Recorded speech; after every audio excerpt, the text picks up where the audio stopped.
Welcome back to Economy Disrupted. I'm Matthew Goodman, Senior Vice President for Economics at CSIS, and delighted to have you back with us. I want to thank our sponsor, Howmet Aerospace Foundation, for making this event possible. Thanks so much. And I'm Sarah Ladislaw. I'm a Senior Associate here at CSIS and the co-host alongside with Matt. In this series, we explore different economic disruptors that are shaping the U.S. economy and American international leadership. We'll take a look at trade and technology and climate change and the shifting dynamics in the workforce. This week, we're focused on economic disruptors in the U.S. territory of Guam, and we're delighted to be joined by the governor of Guam, Lou Leon Guerrero, who we'll introduce in just a second. But before we start the discussion, we'd like to show you a brief video to set the scene.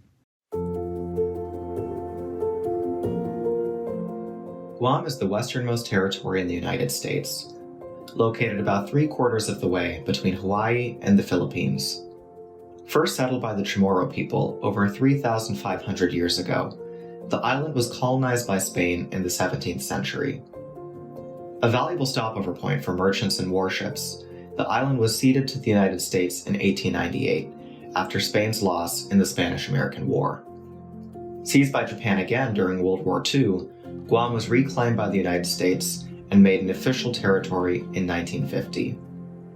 Today, Guam has the second highest population and second highest GDP of all U.S. territories. U.S. defense spending is the main driver of Guam's economy, with over 7,000 soldiers currently stationed across 2 major military bases in Guam, and 5,000 more planned to arrive from Okinawa this decade. Tourism is also a major economic driver, with most tourists arriving from Japan, South Korea, the Philippines, Taiwan, and the rest of the United States. Guam exports scrap iron and copper, electric batteries, gas turbines, and beauty products to a number of Asian countries. Guam imports refined petroleum, trucks, cars, wire, and electronics from many of these countries. Climate change is adversely impacting Guam and its economy.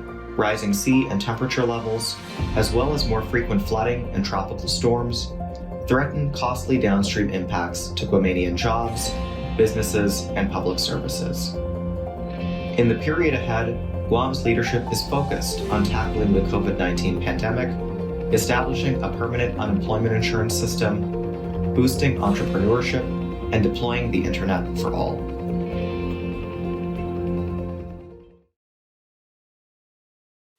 Okay, and with that, we are very lucky to have with us today the governor of Guam, Lou Leon Guerrero. Thank you so much for joining us today, Governor.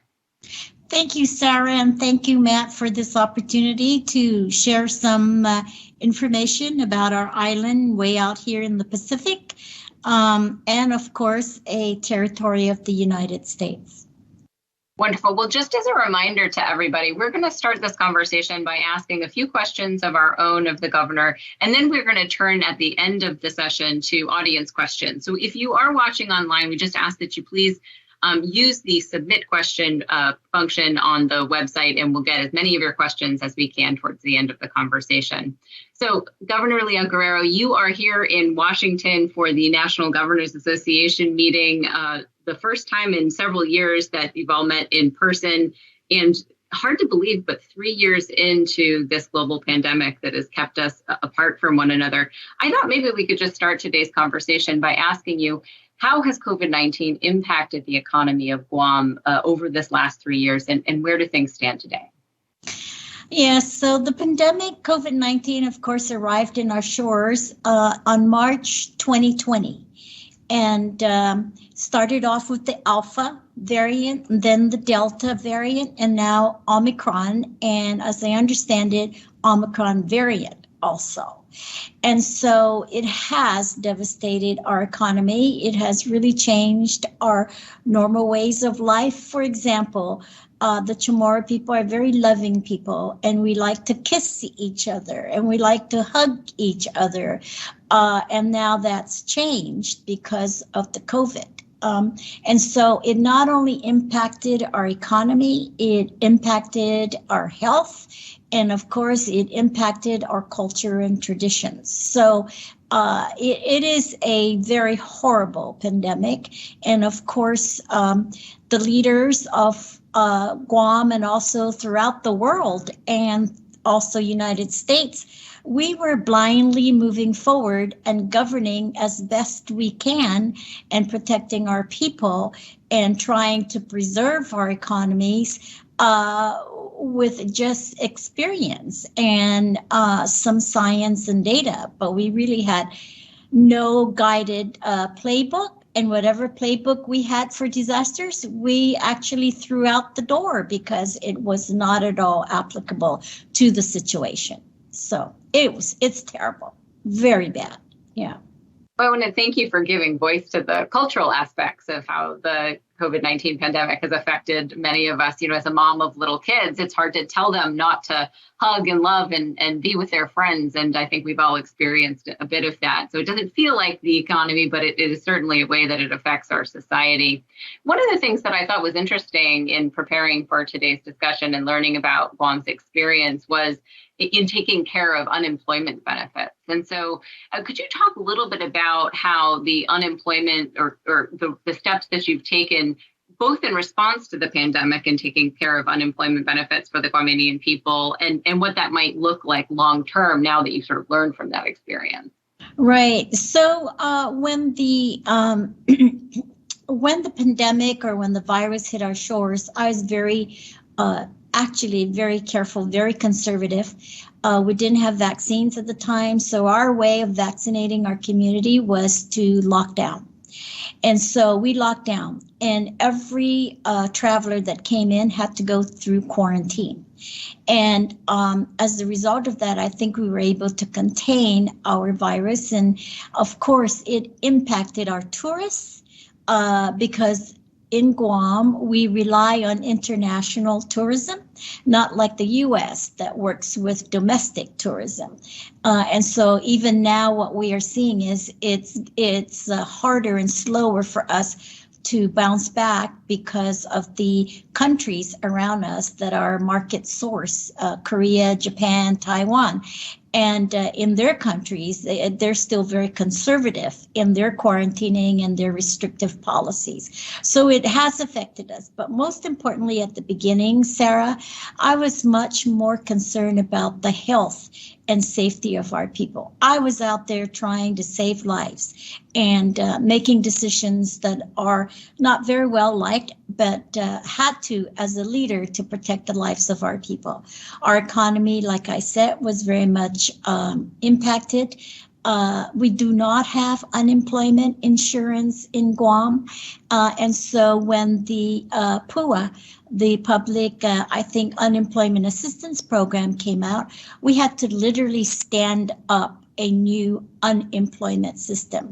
So we knew it was going to be a big challenge, and we worked aggressively. And within 2 months, we stood up an unemployment system, which the United States had the experience of 80 years. And we had to build it up in 2 to 3 months so we could use and apply the monies that were given to us. So as a result of that, we were able to help our people who are struggling from unemployment and jobs being lost because of tourism and people being unemployed. I did and was able, though, Sarah, to continue unemployment with our governance sector, which to me, my goal at the time was to keep as many people employed as we could. And that, I think, helped with the economy, because then you still had money and you turned it back into the economy by buying goods and services. The infusion of the monies from the federal aid helped tremendously. And I think we got about close to $800 million in public uninsured assistance. And of course, all the other aids, the PPPs, the EIPs, the EIDL, all of those really helped us. And so our economy was able to be stood up by financial aid, federal aid, by military spending, and not by our tourism, which is no longer around, and we are working very hard to try and bring it back. We don't expect it to happen in 2 to 3 years. Yeah. Okay, if we could just shift gears a little bit, but making a sort of transition by talking about another thing the pandemic has caused, which is to move us all online and to use formats like this to have, to do our jobs and run our lives in a way. So let me ask you a couple questions about technology. First of all, Guam is a major hub for subsea cables. That's something I also learned in the preparation for this event, and so that's a very important. It's a very important meeting place for a lot of these technology or telecommunications links across the region. We saw in the tragic recent earthquake in volcano in Tonga that their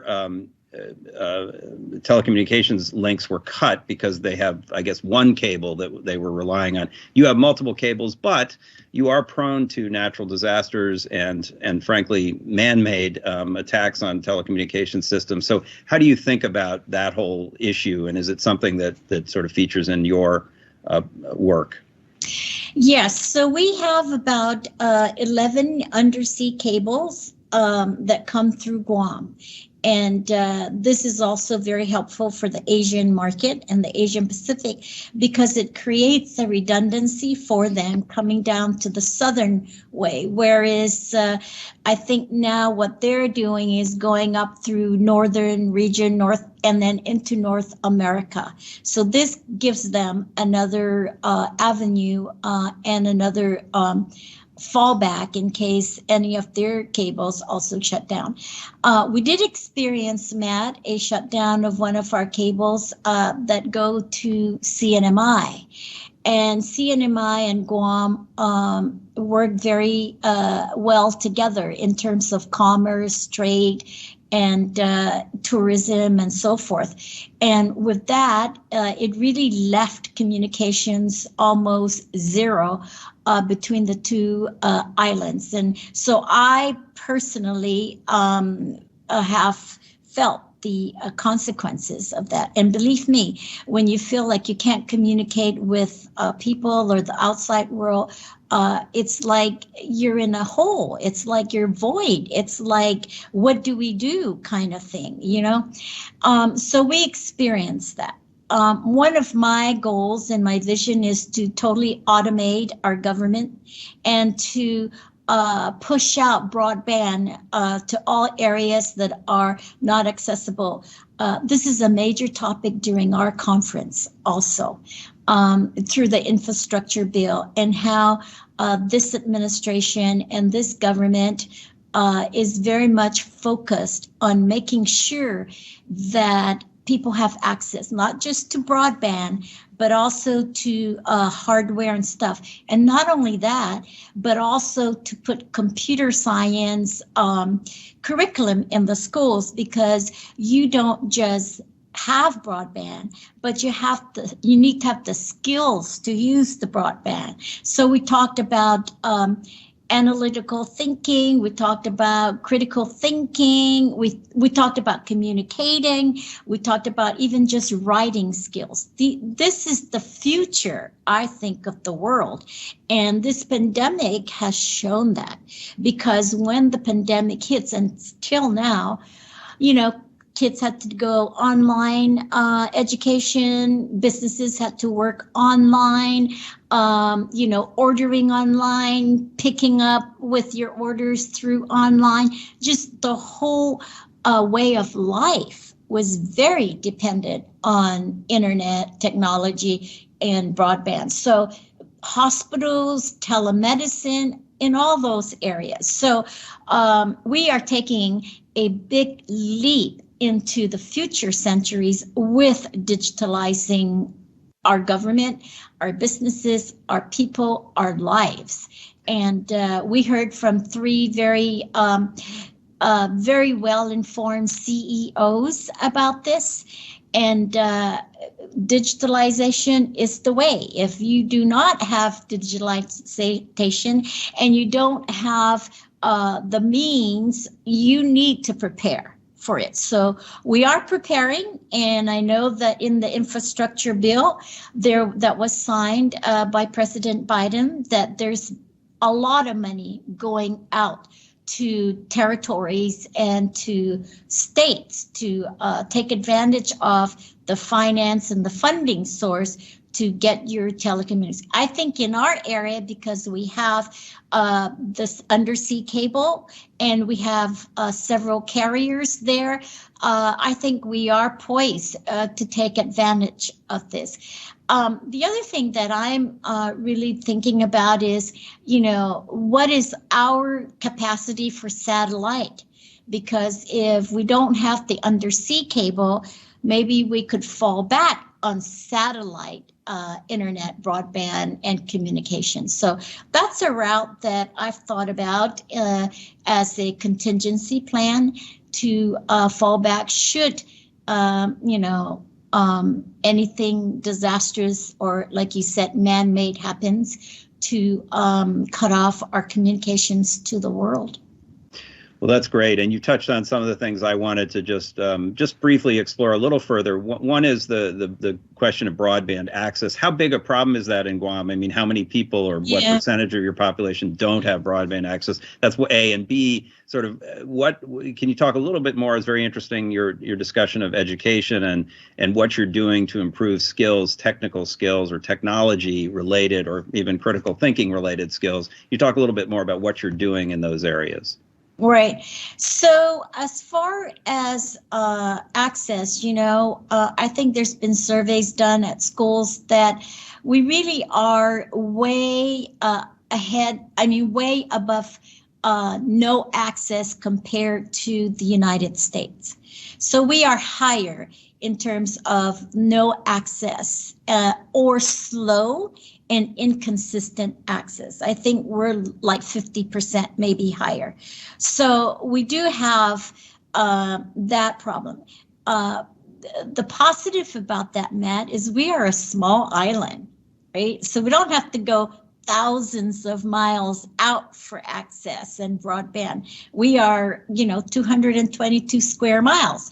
We are 8 miles wide and 30 miles long. So that's an advantage. And for us, if we're going to move broadband and transmit it out, it'd be a lot easier for us. And so the other advantage also is maybe these technological companies can use Guam as a demonstration, a pilot place in transmitting and providing broadband. But we are working hard through the schools and also through our carriers to provide more broadband access. And I understand our broadband capacity is pretty good. We just need to make sure that people can afford it, and we need to make sure that children and adults have access to broadband through their instruments, be that a smartphone or an iPad or a computer laptop, that kind of stuff. Those are some things that we're looking at. And we are using ARP monies, and we are using educational stabilization funds to provide that measures to our people. We are helping the University of Guam also through helping them pay for their plans, the students, for their broadband and internet plans, and we're also helping through the schools. So we are pushing out financial means and federal aid into the hands of our people. As far as critical thinking and analytical skills, one of the things that our chair, President Governor Hutchinson, that you are familiar with, one of his agenda items is to mandate computer science into the schools from K through 12. So some states have, I think we have also, but through those computer science classes, it is important to try and get those skills. But these are basic skills, critical thinking, analytical thinking, communication. Those are basic skills that are in the school systems already. So we just want to make sure that it's done well and it's expanded. Yeah. Okay, well, you mentioned Governor Hutchinson, and he was one of our first guests on this series, and I wanted to, if we have time later, ask you about something we ask other guests about, how they've sort of learned from other governors' experiences, and maybe this week at the NGA you've had a chance to do that. But before I do that, let me turn back to Sarah for the next set of questions. Yeah, sure. Governor, I'd like to talk about energy and climate change now a little bit. Guam has historically been an importer of traditional fossil-based energy resources, particularly refined petroleum products. But you've set some ambitious goals for Guam in terms of relying on 50% renewable energy by 2035 and 100% renewable energy by 2045. I'd just love to hear some more about your plans to meet those targets. Right. So throughout the region here, we have a Micronesian challenge on climate, and the islands are supposed to get 30% of land terrestrial conservation, and I think 20% for sea. And so we're trying to conserve and preserve whatever we can with those programs and challenges. But what you just said is a local mandate, and I've been working really closely with our Guam Power Authority, and they are actually on their way to meet those goals. They are standing up and building up and establishing solar farms,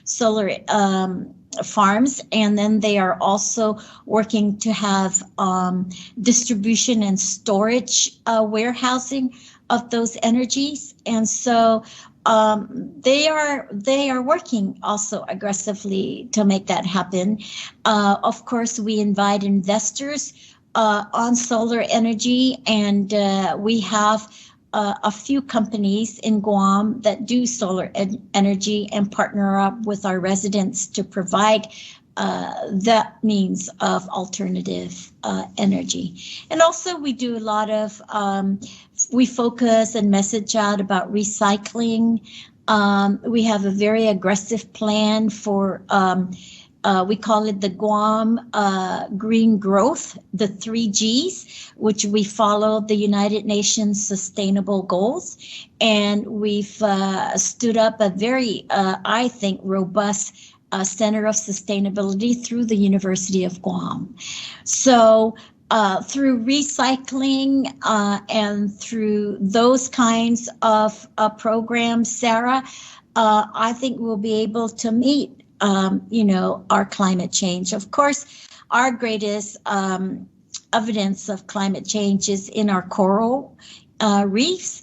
And we're seeing bleaching in the coral reefs because of the warm sea and the sun.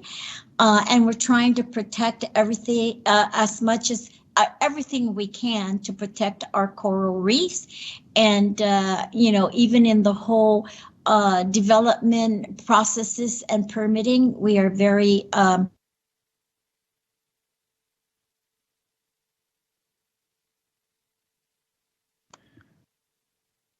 Governor, I think you froze for a moment. Freeze there. Let me use this second while I'm sure that's correcting itself, just to remind viewers that you're welcome to ask questions. I'm sure we'll get this back on track in a second. Please submit your questions through the button on your screen, and we will try to get to as many of those as we can. So hopefully we're going to get back the governor here in a second. If you'll just be patient for a sec, please, everybody. And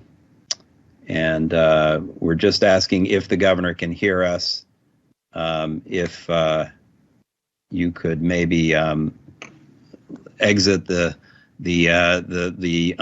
this online room and then come back again. So she's just going to jump off and come back. So please stick with us here for a second. We'll be right back.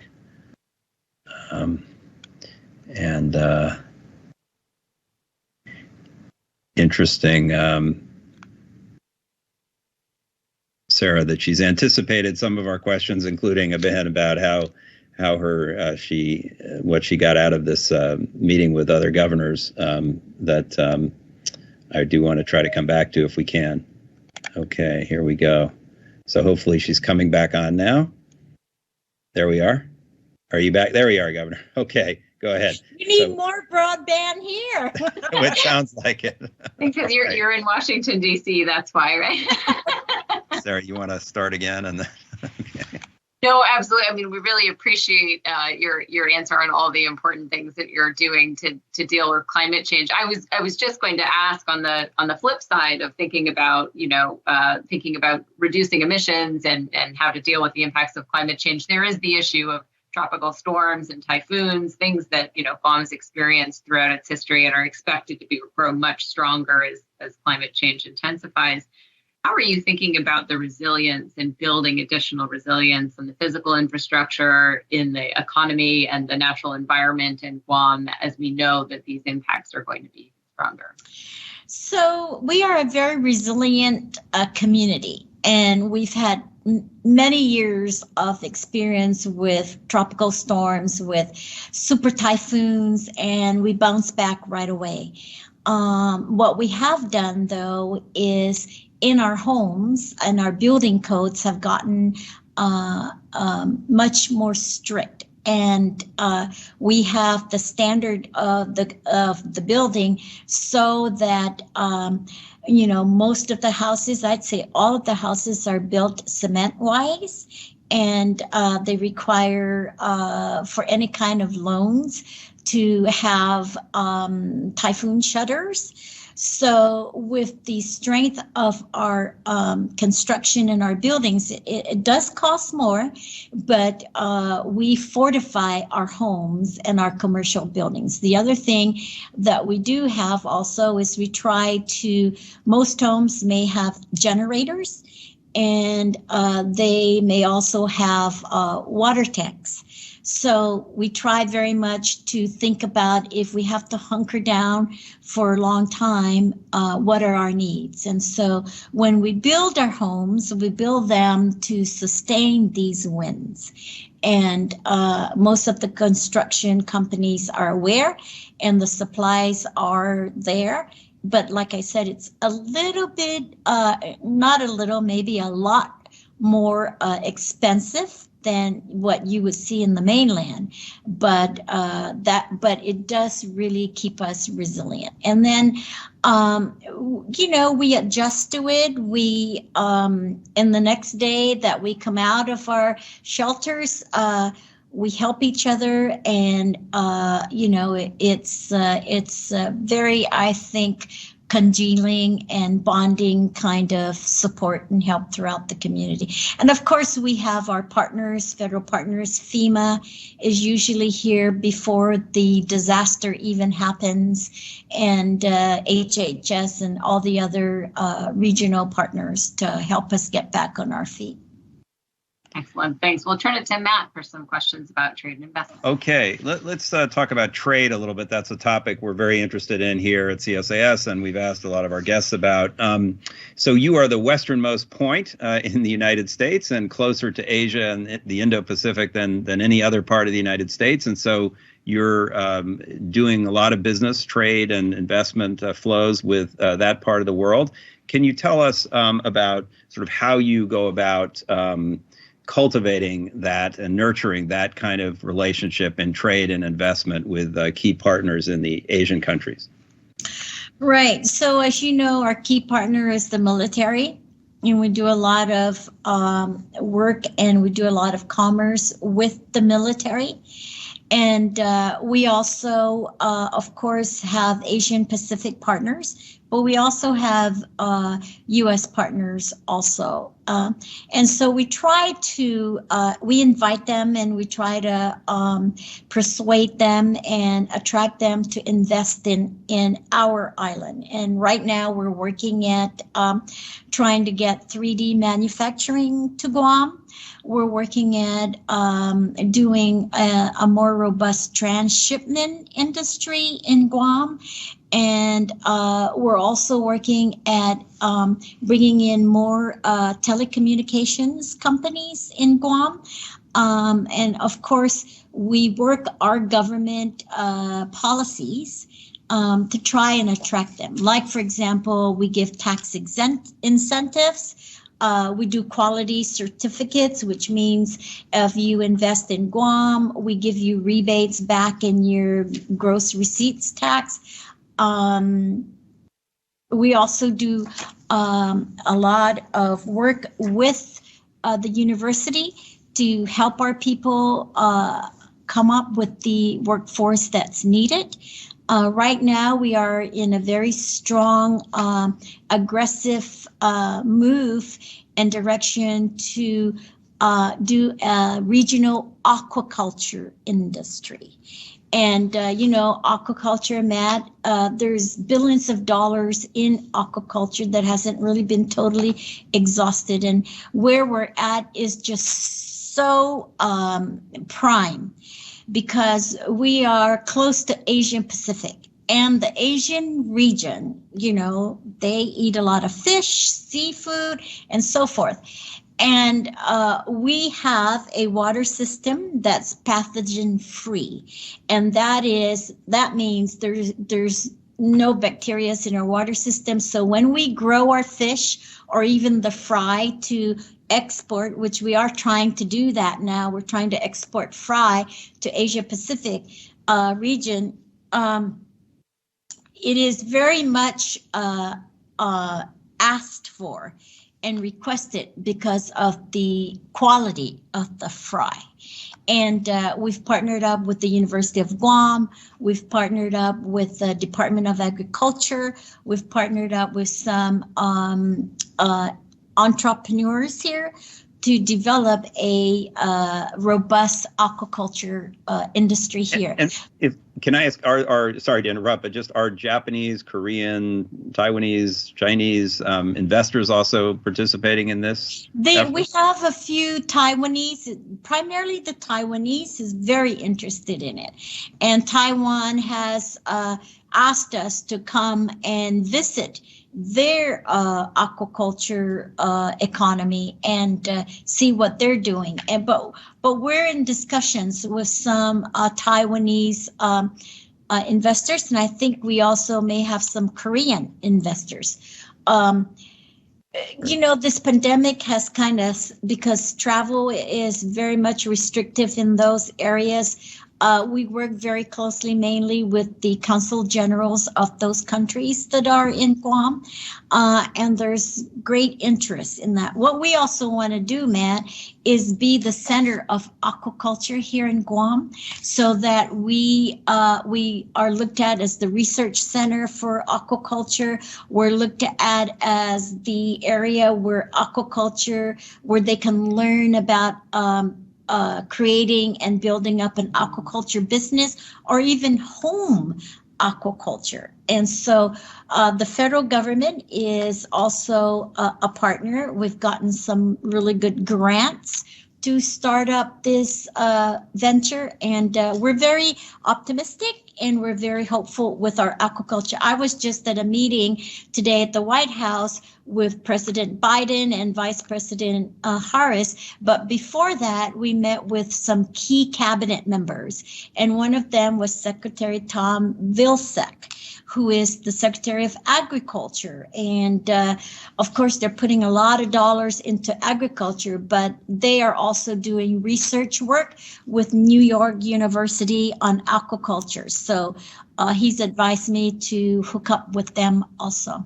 Can I just ask one more question, Sarah, before we go to the audience questions, which is a trade-related one about supply chains? Everybody's talking about supply chains here in Washington. I imagine as an island nation, that's always an island territory, that's always an issue, getting supplies.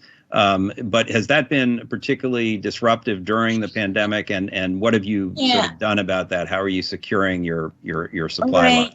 So most of our supply, as you know, Matt, comes from the sea and the air, through airplanes and ships. We have a very good and very efficient and very productive commercial port, seaport, and tons of goods and services go through there. But it is being impacted just the last month.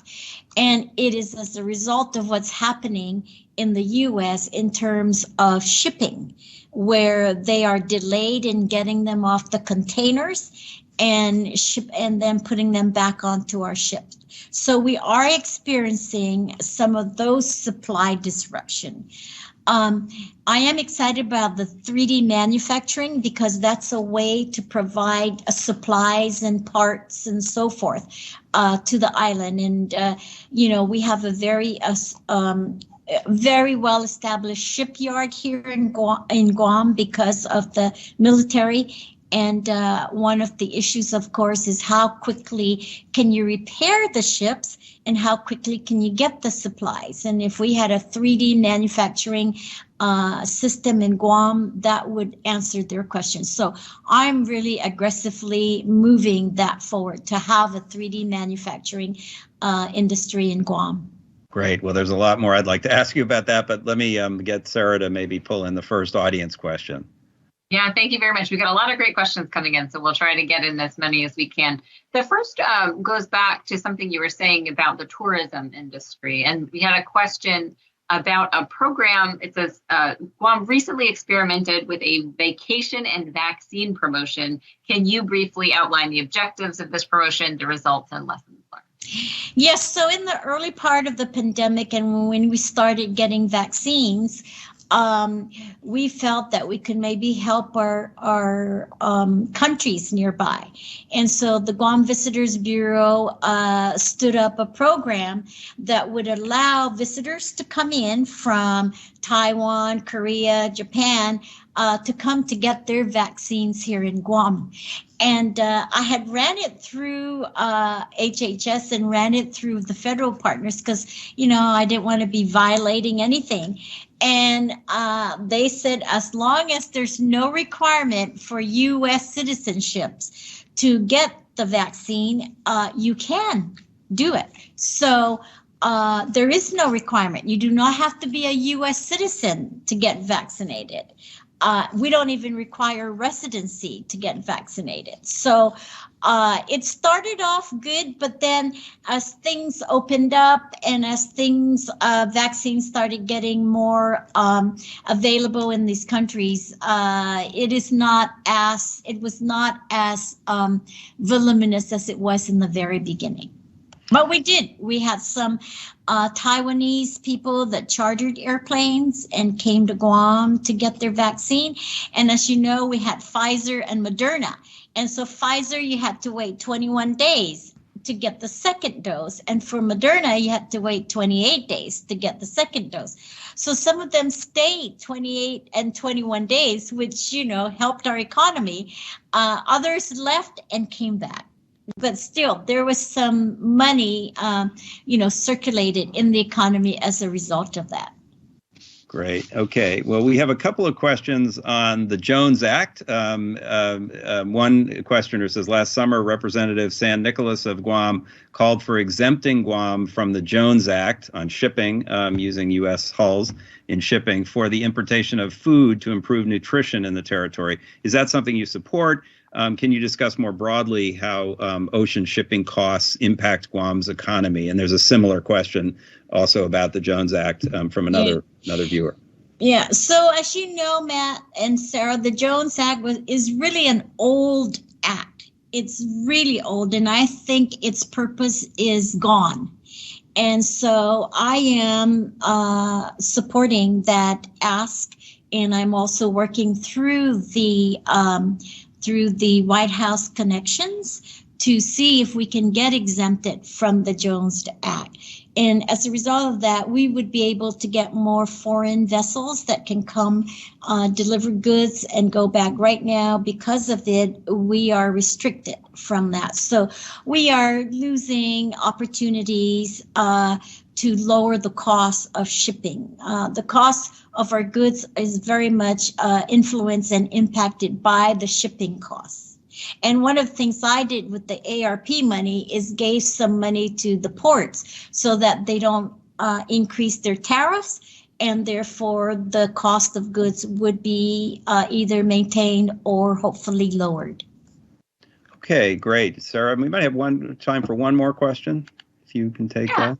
I was going to ask one that just came in as a follow-up to the 3D manufacturing sort of strategy, just a little bit of a deeper dive on, what it says, as you bring on 3D printing capabilities online and as you consider developing a resilient supply chain to support the capabilities, what exactly is the strategy? Are you going to use local natural resources and biomanufacturing to produce raw materials in Guam, or are you relying on foreign imports?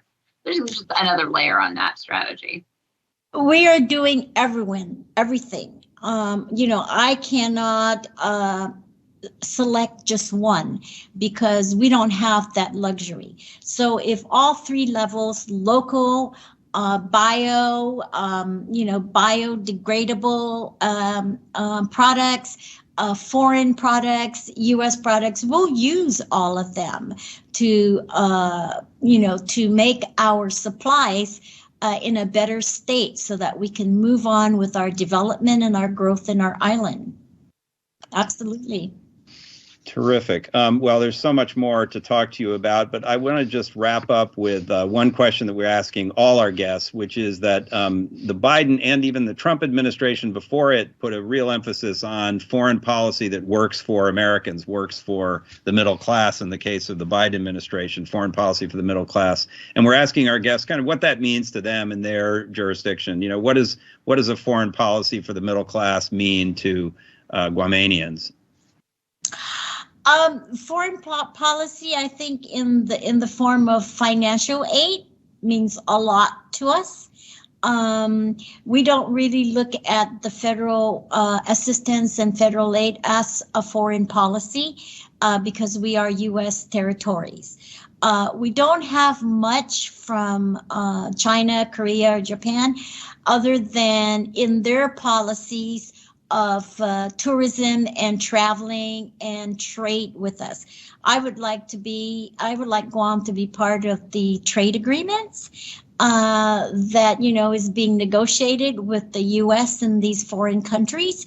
And I would like to have a voice in that. And if we can work out any kind of deals from a foreign policy perspective that would improve our island and our people and benefit our people, that is something that, of course, as a leader, we'll consider. So can I just actually follow up on that question, which we don't normally do, but you said something interesting, which is that you want to be part of a trade arrangement in the region the United States negotiates with Asian countries like presumably Japan and Korea and all the ones you've mentioned. But trade is controversial. It also is seen as something that's disruptive, but you see it on net as something positive for Guamanians, that they need to be part of the trading system, particularly in that region. I would love to be part of the trade system in this region. I know there's all controversy about taxes and tariffs and issues like that would probably make it look like it's not going to be advantageous. But Matt, just being at the table to even learn those discussions and to be part of that discussion, I think is a great step for Guam. And I think the U.S. need to look at that because we are out there in the Pacific. We are the first U.S. soil in the Pacific. And if there's any way that we can contribute to the greater good of our economy, our democracy, our government, we would be very much open to those kinds of considerations. Absolutely. I think if I didn't do that, it would be a disservice, because then then I'm not really opening to all options. Of course, we'll have to protect our people in terms of, the environment, the culture, the government, and all that, and all the public needs and services of our people. I don't want to impact any of that. But if I can get, the opportunity to be part of that, it would only, I think, Matt, improve our economic growth and our economic development and open up our options, right, to just not U.S., but Asian region. Excellent. Well, look, this has been a terrifically informative and inspiring conversation, and it reminds me that it's time for me to get back to Guam. I was there probably 20 years ago with my young boys. We had a wonderful holiday there, and I remember water slides and the largest Kmart in the world. I don't know if that's still there, but yes. that made an impression. Building a Don Quixote. We're building a Don Quixote there, so there's going to be competition for Kmart. All right. Well, I hope everybody, I don't know if Sarah's been there, but everybody should get to Guam. It's a wonderful place. So thank you so much, Governor Leon Guerrero. It's been terrific having you with us. I'm sorry we don't have more time, but we want to let you go and get back to your duties. Thank you for joining us. Thank you for the opportunity. And thanks to the audience once again for coming back to watch this program. We love having you with us on Economy Disruptive. We hope you'll come back on Monday, February 7th at 3 p.m. Eastern Time or noon Pacific Time as we welcome Lieutenant Governor Eleni Kounalakis of California, who will speak with us on her views from the Golden State. So we very much look forward to having you back about a week from now. So with that, I'm going to sign off and say welcome. Look forward to having you back again. Take care.